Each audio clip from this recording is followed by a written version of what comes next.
Nina Baronina, Zazarienne.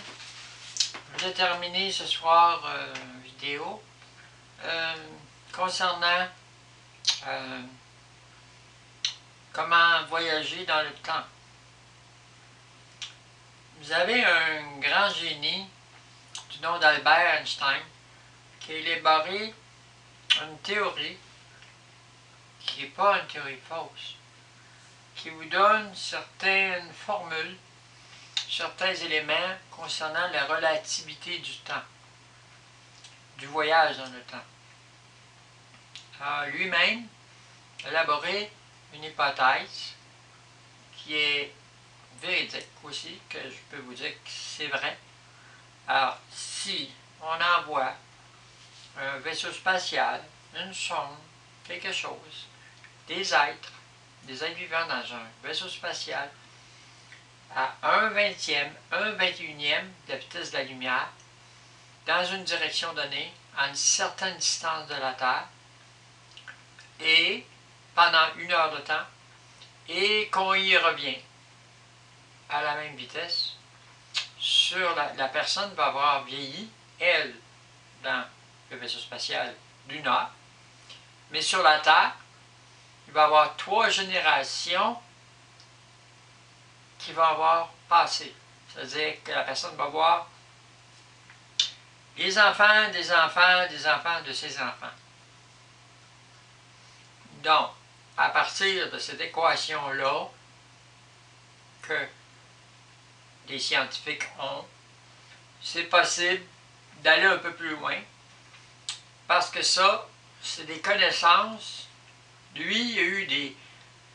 Albert Einstein, il y a eu des simulations de son cerveau par des êtres de l'espace avec qui il est rentré en contact, mais aussi, probablement, il y a eu des implants dans son cerveau pour le stimuler puis avoir des connaissances plus avancées que les autres humains concernant tous la fusion nucléaire, la fission nucléaire, donc la conception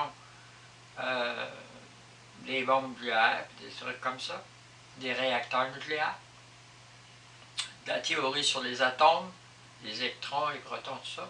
Donc ça lui a été expliqué par des êtres très intelligents, sous des formes quelconques.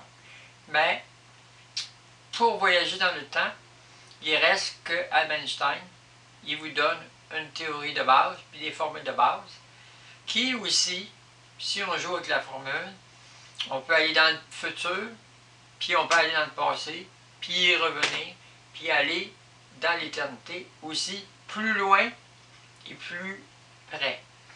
On peut aussi, avec le temps, dépasser les dimensions pour accélérer la vitesse de déplacement, c'est-à-dire que les humains pourraient aller dans des galaxies les plus lointaines de l'univers en peu de temps, en jouant avec le temps.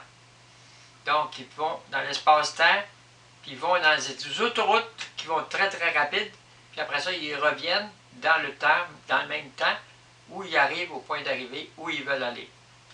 Donc, ça leur prend une carte des autoroutes comme dans un espace-temps.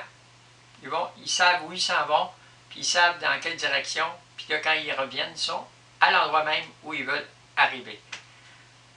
Les vaisseaux spatials extraterrestres travaillent avec ça aussi. On les voit rapidement se déplacer, puis de whoop, ils disparaissent. Puis après ça, ils réapparaissent à un autre endroit bien différent.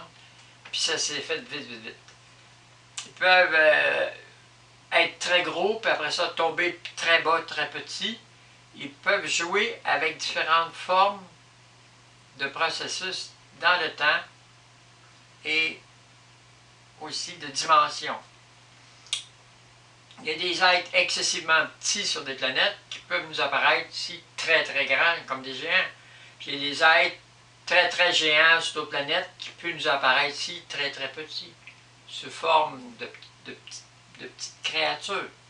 Alors, tout ça c'est très relatif, c'est très fluide, puis c'est tous des principes qui existent dans l'espace-temps, dans les lois de la nature, du cosmos et les lois divines et les lois des extraterrestres et du Créateur au point de départ. Alors, je vous laisse avec ça.